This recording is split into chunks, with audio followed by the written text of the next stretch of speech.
namakan jamaris oha ongan namakan jamaris oha。大乘佛教的修行者完全就是要了悟人无我以及法无我的两种空性的完全正确的这个智慧。那么一个初学者来说的话，那当然这不是说是你一听到万物一切的法，它的最终也好，本来也好，都是空性。这样一讲的话，那是不是马上会了悟？那这肯定也是有点难。但是我们要知道是什么？我们就是修持大乘佛教的一个修行者，所以我们要学习。学习什么？我们学习要了解人无我以及法无我，要达到两种空性，而达到完全圆满的智慧。圆满的智慧是什么呢？就是菩提心。我们大悲藏以及菩提心，我们大悲智慧这两者圆满的情况下，这就是一个我们大乘佛教的修行者。所以我们今天皈依是为了要得到完全圆满的一个菩萨乘的一个修行者的最终的结果，这是什么？获得菩萨果位。为了这个，今天我们要皈依。皈依的对境是谁呢？释迦牟尼佛佛陀释迦牟尼佛佛法释迦牟尼佛的一切教法，然后身众一切菩萨以及大乘的一切神众，都是你的皈依的对境。所以这叫做三宝。三宝是我们皈依的对境，那么自己是皈依者。所以呢，今天呢就皈依上师，皈依佛，皈依法，佛法僧，就是三宝。然后前面为什么有一个皈依上师？那我们要知道，我们今天修持的接触的佛法就是大乘佛教。在大乘佛教当中来说的，也是有大小乘圆融的密宗的一个这样的一个传承佛法。所以这个里面来说到，就上师为最重要的。所以上师呢，就是代表佛，也代表法，也代表僧。上师的僧是僧切，所以就是代表僧。上师的语言是佛法，代表佛法。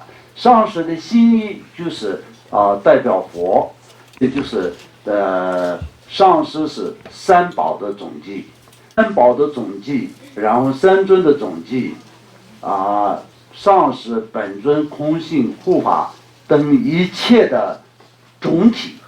所以呢，就是第一个就是皈依上师，皈依佛，皈依法，皈依僧，这就是四皈依三宝就是佛法僧，加上上师就四皈依。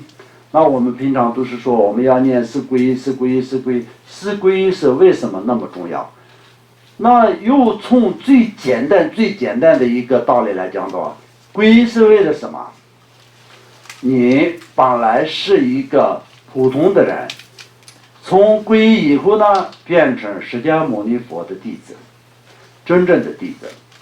那么皈依以后呢，你要知道，今天皈依的对境是释迦牟尼佛，但是所有的佛都是你的皈依的对境你今天皈依的就是释迦牟尼佛的教法，但是所有的佛的教法全部都是你的皈依的对境那么你皈依的对境是一切僧众，所以所有的大乘的菩萨释迦牟尼佛之前的之后的所有的菩萨都是你的皈依的对境。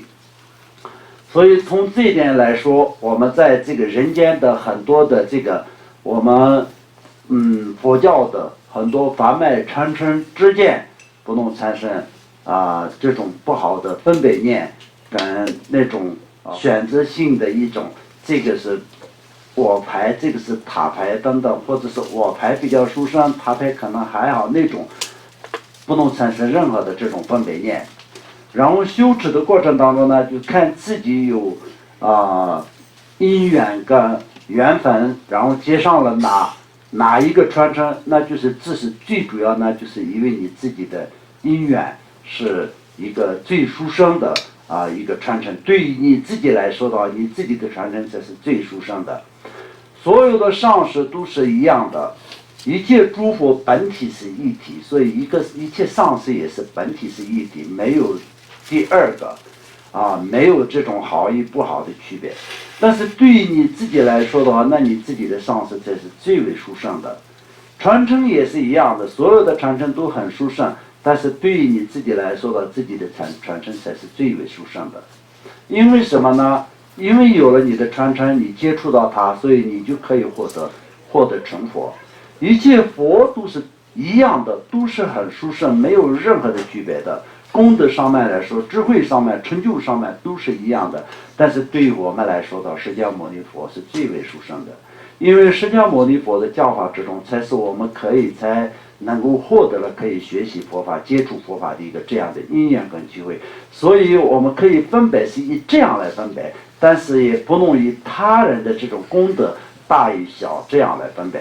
但是对我自己的恩德跟对我自己的因缘分来说的话，就可以分为哪一个才是对我最重要，哪一个才是对我最有恩德，哪一个才是对我最殊胜，以这样去想，好不好？ Om Janama